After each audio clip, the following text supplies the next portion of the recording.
ये किसने कह दिया कि दोबारा से कोई इंटरव्यू नहीं होगा? इंटरव्यू में सर वो पैरामीटर जो है रेगुलराइजेशन के लिए, जो पैरामीटर कॉन्ट्रैक्ट एम्प्लॉयज़ का होता था वही ट्रेनी एम्प्लॉय का होगा। There is no set change in it. Sir जो रूल्स आए उसमें एफिशिएंसी टेस्ट कहा गया है। अरे एफिशिएंसी टेस्ट तो सबके लिए होता है ना, वो तो आपकी परफॉर्मेंस है, आपकी सीआर है, आपकी वर्किंग है, वो तो डिपेंड, वो तो पहले भी थी, कोई नई बात थोड़ी है वो तो। अब आपकी सीआर की एंट्री अगर आपकी ठीक नहीं होगी तो रेगुलर नहीं होगा, आपकी सीआर की एंट्री ठीक होगी, ओके होगी तो रेगुलर हो जाएगा, वो तो सेम है ना। चलो जी, ओके जी, थैंक यू। चलो ओके, थैंक यू। लॉटरीज है क्योंकि 1998-99 में हिमाचल प्रदेश में लॉटरीज बंद कर दी गई थी और फाइनेंस कैबिनेट सब कमेटी की एक फॉर्मेशन की गई थी। कैबिनेट सब कमेटी ने बहुत सारी रिकमेंडेशन दी थी कि हिमाचल प्रदेश में रेवेन्यू को कैसे जनरेट किया जाए, हिमाचल में जो है क्या क्या चीज़ें शुरू की जाए जिससे हिमाचल प्रदेश की इनकम बढ़ेगी। उनमें एक प्रपोज़ल लॉटरी को भी खोलने का था और आज फाइनेंस डिपार्टमेंट ने जो है लॉटरी के बारे में भी प्रेजेंटेशन दी है, जिन्होंने कि हिमाचल में अगर हम इसको लॉटरी को खोलेंगे तो हमको लगभग 50 करोड़ से लेकर के 100 करोड़ तक की इनकम होने की जो है उम्मीद है, क्योंकि बहुत सारे स्टेट्स जो है वहाँ पे भी लॉटरी अभी भी चल रही है। जैसे पंजाब है, पंजाब में लॉटरियों से पिछले वित्तीय वर्ष में 235 करोड़ रुपए की इनकम हुई है। सिक्किम में जो है वो 30 करोड़ रुपए की इनकम हुई है।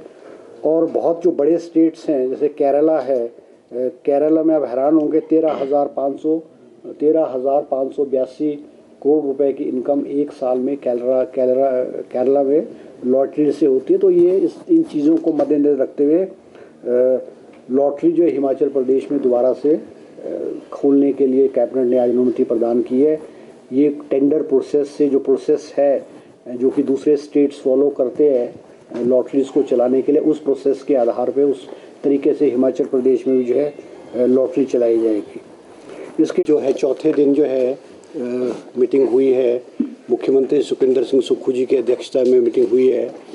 और इन 4 दिनों में लगभग कोई 100 से अधिक जो एजेंडेज जो है वो कैबिनेट में विस्तृत रूप से उस पर चर्चा की गई है। आज भी कैबिनेट में जो है लगभग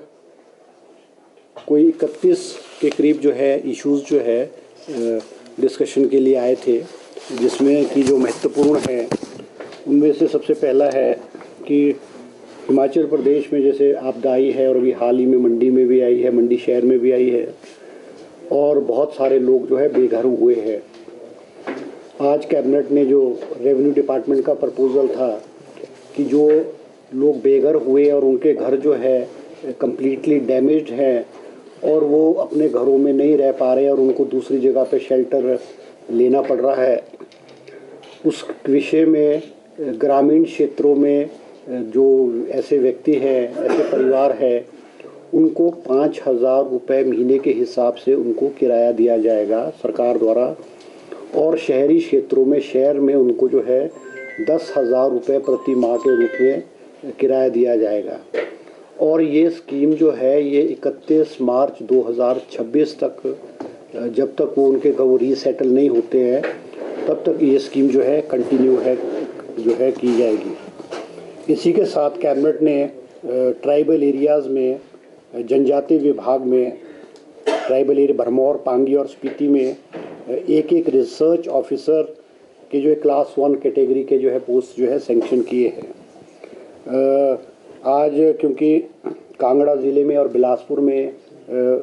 माइंस की जो है और रेत और बजरी की जो ऑक्शन है गवर्नमेंट लैंड पे है, वो 21 क्वेरीज जो है जिसकी कि एस्टिमेटेड वैल्यू जो है base value by base price जो है वो 18 करोड़ रुपए है, उसकी भी कैबिनेट ने जो है आज अनुमति प्रदान की है। आज HRTC ने भी एक स्कीम शुरू की है आइडेंटिटी कार्ड की, रेशियो फ्रीक्वेंसी आइडेंटिफिकेशन कार्ड्स। इनके बोर्ड ऑफ डायरेक्टर्स में भी जो इनकी मीटिंग हुई थी मुख्य deputy chief minister Mukesh Agnihotri ji की अध्यक्षता में, तो बोर्ड से इन्होंने पास करके आज कैबिनेट में प्रेजेंटेशन दी है और कैबिनेट की अनुमति मांगी थी जो कैबिनेट ने इनको दी है कि जिन भी श्रेणी के लोगों को जिनको फ्री ट्रैवल HRTC में अलाउड है, उनको अब अपना आइडेंटिटी कार्ड बनाना पड़ेगा और उस आइडेंटिटी कार्ड को बनाने के लिए 3 महीने का समय रखा गया है। और अगर बसेस में अब ट्रैवल करना पड़ेगा और उसकी फ़ीस होगी 200 रुपये, सिर्फ वो कार्ड बनाने की फ़ीस होगी। ट्रैवल उनका फ्री होगा, ट्रैवल के लिए कोई उनको नहीं, क्योंकि HRTC के ध्यान में बहुत सारी बातें आई है कि जो दूसरे स्टेट्स की महिलाएं हैं, हमारे जो एडजॉइनिंग स्टेट्स है, पंजाब है, हरियाणा है, और हैंडीकैप लोग भी जो दूसरे स्टेट्स के हैं, वो भी जो है इन बसेस में फ्री में ट्रैवल करते थे, क्योंकि उनके पास कोई आइडेंटिफिकेशन या महिलाओं के पास खास करके आई कार्ड नहीं होता था। तो इसलिए इससे जो है HRTC को काफ़ी लॉस हो रहा था। अब इनका जो है identity card, radio frequency identity card जो है वो बनाया जाएगा। इसी तरह मॉनसून सेशन हमारा 12 दिन का होगा। 8 अगस्त को वो शुरू होगा और 2 सितंबर तक वो चलेगा। कुल मिलाकर के इसमें जो है हमारी 12 सेटिंग्स होंगी। और एक और इशू जो है, आज मुख्यमंत्री जी ने और कैबिनेट ने विस्तृत रूप से चर्चा की है, क्योंकि हिमाचल प्रदेश के जो हमारे बॉर्डर एरियाज़ है, बॉर्डर डिस्ट्रिक्ट्स हैं, वहाँ पे हम अपने एक सैटेलाइट टाउन जो है, सैटेलाइट टाउन बनाने पे जो विचार किया गया है कि जो हमारे सोलन वाला डिस्ट्रिक्ट है, सिरमौर डिस्ट्रिक्ट है, बॉर्डर एरियाज़ है, एक कमेटी का गठन किया गया है राजस्व मंत्री श्री जगत सिंह नेगी जी की अध्यक्षता में, जिसमें हमारे माननीय PWD minister Vikramaditya Singh ji, technical education minister Dharmesh Dharmani ji और आयुष मिनिस्टर श्री गोमा जी, 4 लोगों की ये टीम होगी। वो लैंड को आइडेंटिफाई करेंगे बॉर्डर एरियाज़ में, हमारे जो बॉर्डर एरियाज़ है पंजाब के साथ, जो हमारे एरियाज़ है हरियाणा के साथ है, ताकि हम एक इंटरनेशनल लेवल के जो टाउनशिप्स हैं उनको हम डेवलप करें। और विद इन 3 मंथ्स जो है ये कमेटी अपनी सरकार को रिपोर्ट देगी, ताकि फर्दर जो है किस किस एरिया को किस तरह से डेवलप किया जाए, उस पर एक्शन लिया जाए। डेट होगी 18 अगस्त और 2 सितंबर तक होगी। 2 सितंबर तक होगी और इसमें 12 सीटिंग्स होंगी। और ये पहली बार है कि मॉनसून सेशन जो है वो अमूमन 5-6 दिन का हुआ करता था। It is for the first time कि मॉनसून सेशन जो है वो 12 दिन का किया जा रहा है, क्योंकि हिमाचल प्रदेश में भारी नुकसान हुआ है, भारी आपदा आई है, ताकि सत्ता पक्ष और विपक्ष के जो विधायक हैं उनको अपने चुनाव क्षेत्र के बारे में जानकारी, अपनी बात रखने का सदन के माध्यम से सरकार के समक्ष जो है उचित मौका मिले। और ये जो भारतीय जनता पार्टी का ये कहना है कि हम सदन से भागते हैं, हम सदन में बात नहीं रखना देना चाहते हैं, ये गलत है। हम चाहते हैं कि हर मुद्दे पे सत्ता पक्ष और विपक्ष और जो चुने हुए प्रतिनिधि हैं, चुने हुए विधायक हैं, वो सदन के अंदर अपनी बात रखे और सरकार उसको सुनेगी और जो भी उचित कदम होंगे वो सरकार जो है उठाएगी। सर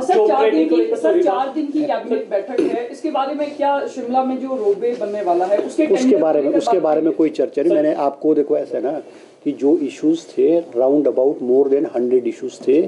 हर कैबिनेट मीटिंग के बाद जो एजेंडाज था उसकी जानकारी आपको दे दी गई है। सर जो ट्रेनिंग क्लियर बता दी सर, क्योंकि चीजें क्लियर नहीं है, जो ट्रेनिंग है जो हाँ, उनकी जो चीजें वो क्लियर नहीं हो पा रही है। देखो जॉब ट्रेनिंग, देखो ऐसा है,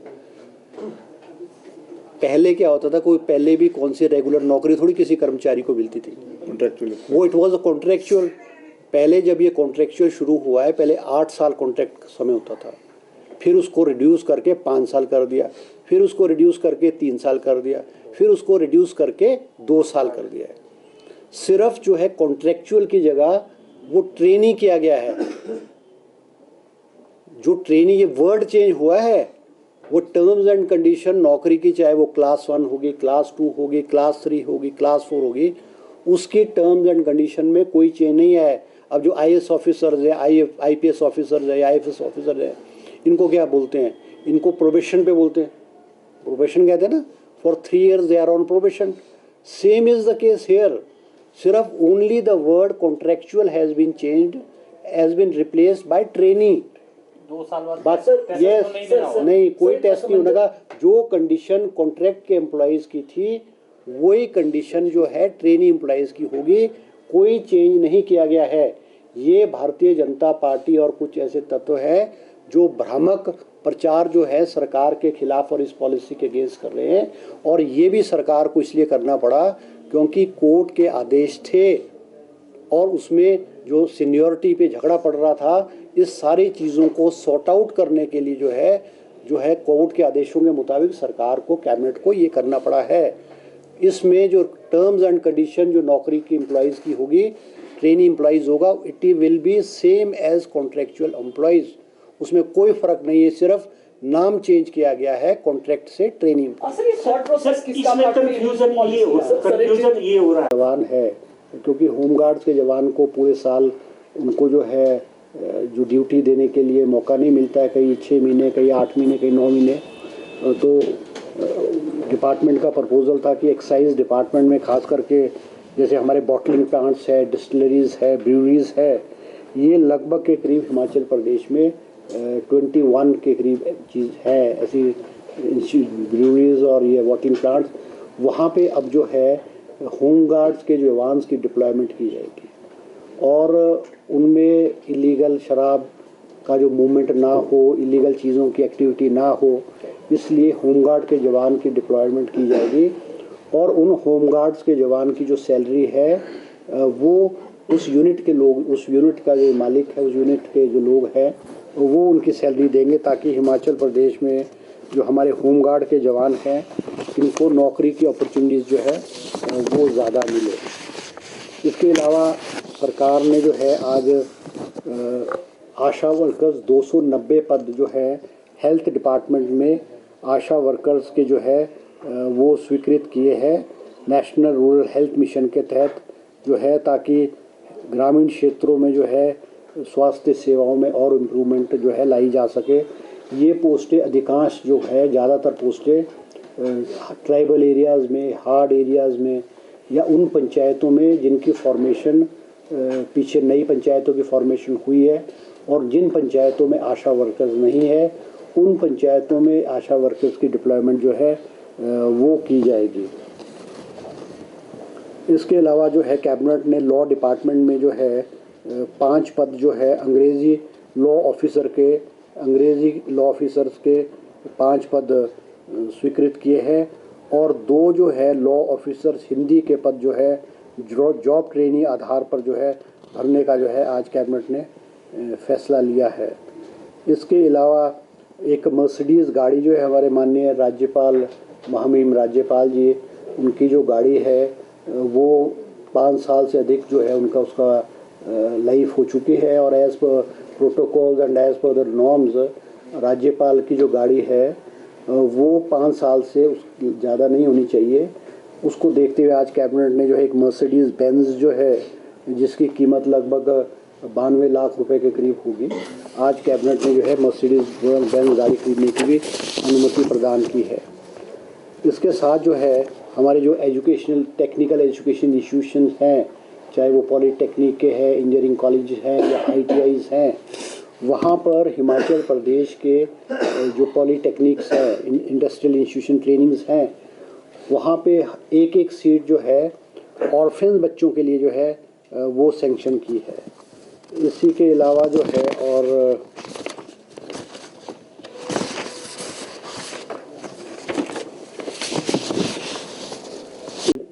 vehicles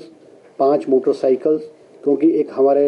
anti human terrific unit जो है वो स्वीकृत हुआ है, जिसकी एड हमें गवर्नमेंट ऑफ इंडिया से मिली है, उसको स्ट्रेंथन करने के लिए ये गाड़ी जो है कैबिनेट ने जो है स्वीकृति प्रदान की है। इसी तरह से आज कैबिनेट में एक और फैसला हुआ है, टूरिज़्म इन्वेस्टमेंट प्रमोशन काउंसिल जो है under the department of tourism and civil aviation,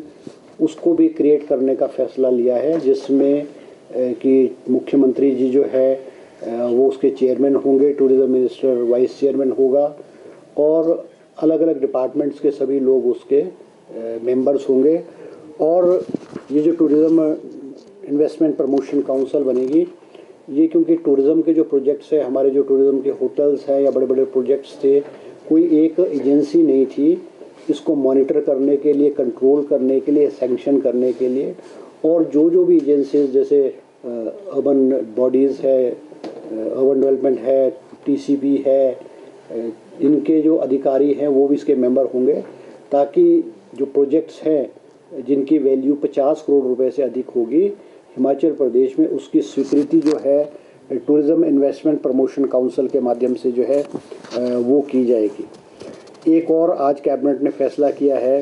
क्योंकि हिमाचल प्रदेश में बहुत सारे केसेस ऐसे थे कि जो क्योंकि जीएसटी जब 2017 में लागू किया गया है, उस वक़्त जो है हिमाचल प्रदेश में जो है अलग अलग टैक्सेस हुआ करते थे। वैट हुआ करता था, ये जो additional good carried by road tax था, या और लग्जरी टैक्सेस होटल में थे, तो अलग अलग कैटेगरी के टैक्सेस थे। उसको मद्देनज़र रखते हुए कैबिनेट ने जो है आज एक और फैसला किया है कि Himachal Pradesh सबहमन legacy case resolution scheme जो है 2025 एक्साइज एंड टैक्सेशन डिपार्टमेंट के अंडर जो है उसको लाया है, ताकि जो ये पेंडेंसी ऑफ केसेस है जिसमें टैक्सेस का डिस्प्यूट है, वो उनकी सेटलमेंट जो है की जाए। क्योंकि इससे पहले भी हमारी सरकार ने और पिछली सरकारों ने 2020 में, 2021 में, 2023 में और 2024 में इस तरह से जो टैक्सेस में डिस्प्यूट्स है और बहुत सारे केसेस कोर्ट्स में पेंडिंग पड़े हुए थे, उन चीज़ों को सेटल करने के लिए ये स्कीम जो है इसकी फ़ेज़ 2 को आरंभ करने के लिए किया है। और इसका जो है समय जो है वो 3 महीने के अंदर होगा। 3 महीने में जो भी लोग हैं इसके अगर केसेस अपने सेटल कराना चाहते हैं तो ये जो है केसेस जो है सेटल कर दिए जाएंगे। एक और इशू जो है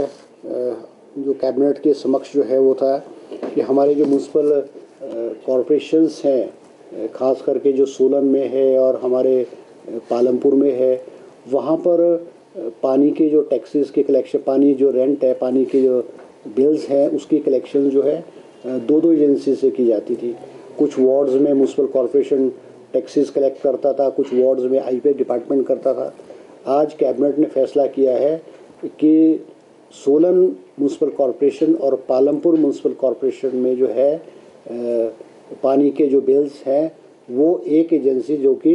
आईपीएफ डिपार्टमेंट द्वारा जो है वो टैक्स वो जो है इकट्ठे किए जाएंगे। तो ये कुछ इश्यूज़ थे जो आज कैबिनेट के समक्ष जो है रखे गए हैं। इसके अलावा एक और बहुत महत्वपूर्ण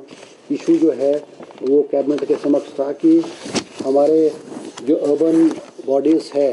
चाहे म्यूनसिपल कॉरपोरेशंस है, म्यूनसिपल कमेटीज़ है, नगर पंचायत्स है, इसमें ओबीसीज़ के लिए कोई रिजर्वेशन नहीं था। इनमें जो रिजर्वेशन हुआ करता था वो एसटीज़ के लिए रिजर्वेशन था और महिलाओं के लिए रिजर्वेशन था, मगर ओबीसी कैटेगरी के लिए रिजर्वेशन नहीं था। और हिमाचल प्रदेश में लगभग ओबीसीज़ की जो कैटेगरी, ओबीसीज़ की पॉपुलेशन है वो कोई 25% के करीब ओबीसी जो है पूरे हिमाचल प्रदेश में जो है बसते हैं। आज कैबिनेट ने फैसला लिया है कि जो हमारी अर्बन बॉडीज़ है उसमें ओबीसी की रिजर्वेशन को जो है स्टेट जो है लागू करेंगे, ताकि इनकी जो परसेंटेज के मुताबिक जो ओबीसीज़ की पॉपुलेशन है उनको जो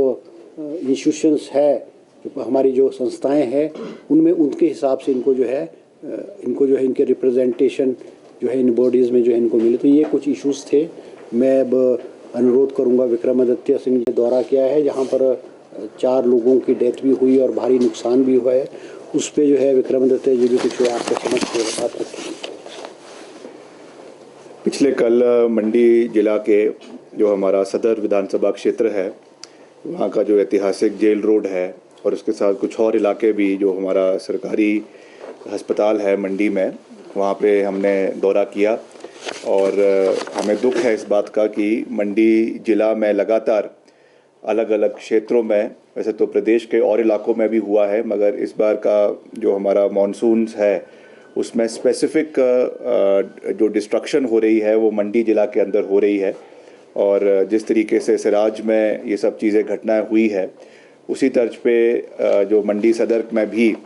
काफ़ी नुकसान 2 दिन पहले वहाँ पे हुआ।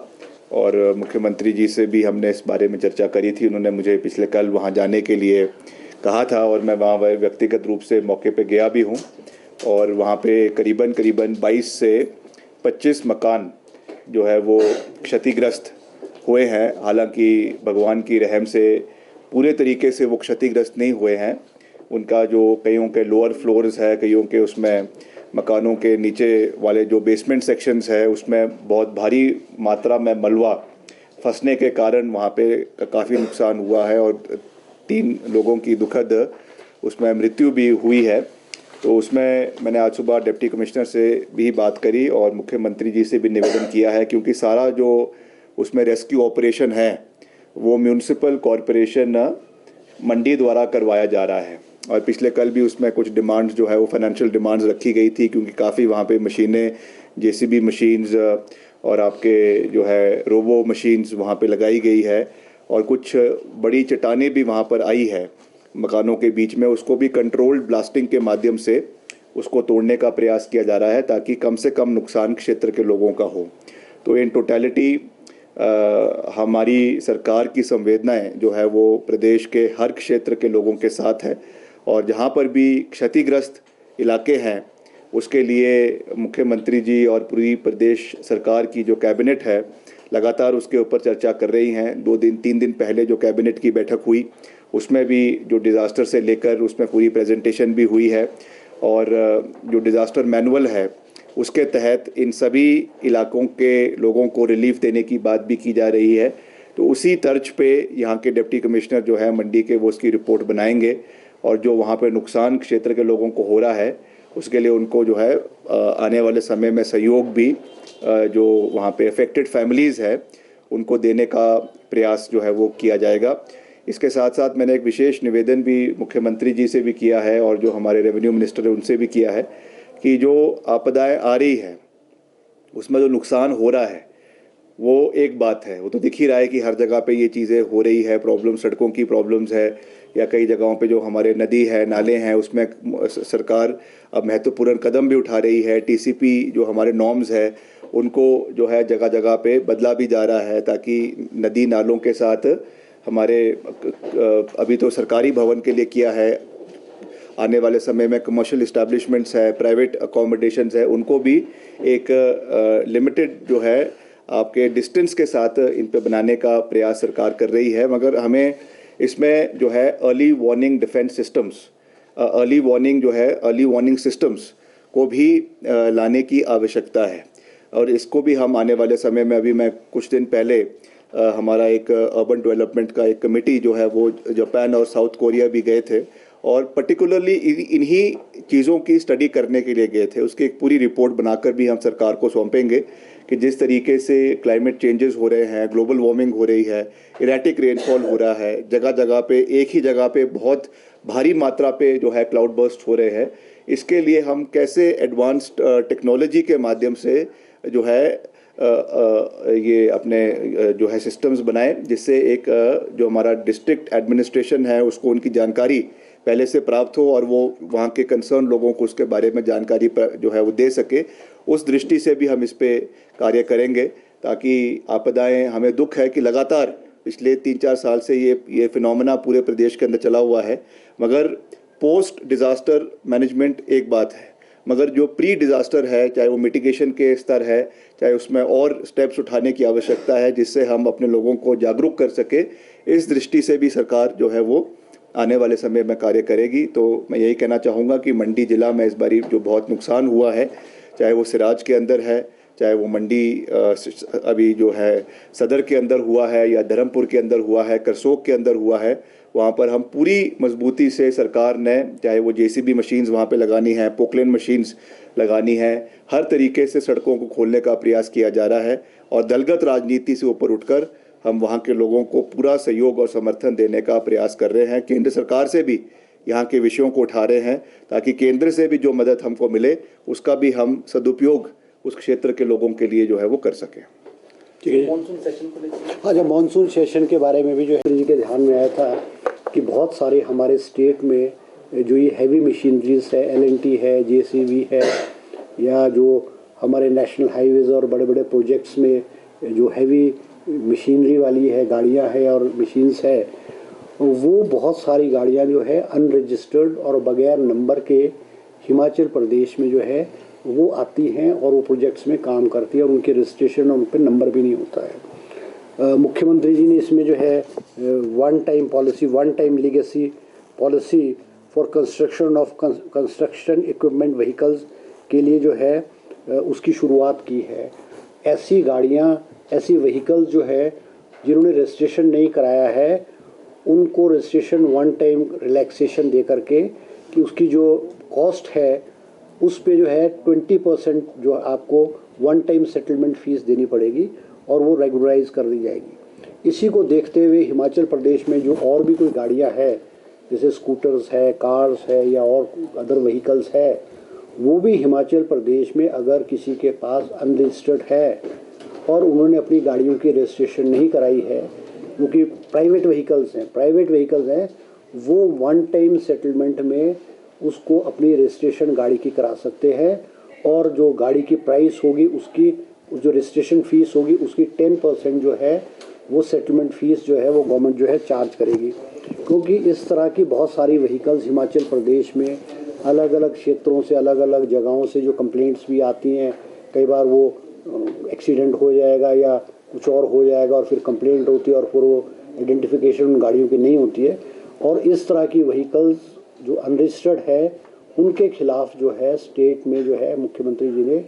पुलिस को डायरेक्शंस दी है कि ऐसी व्हीकल्स को एम्पाउंड कर लिया जाएगा और उसको स्क्रैप पॉलिसी के अंदर उनको स्क्रैप कर दिया जाएगा अगर ये लोग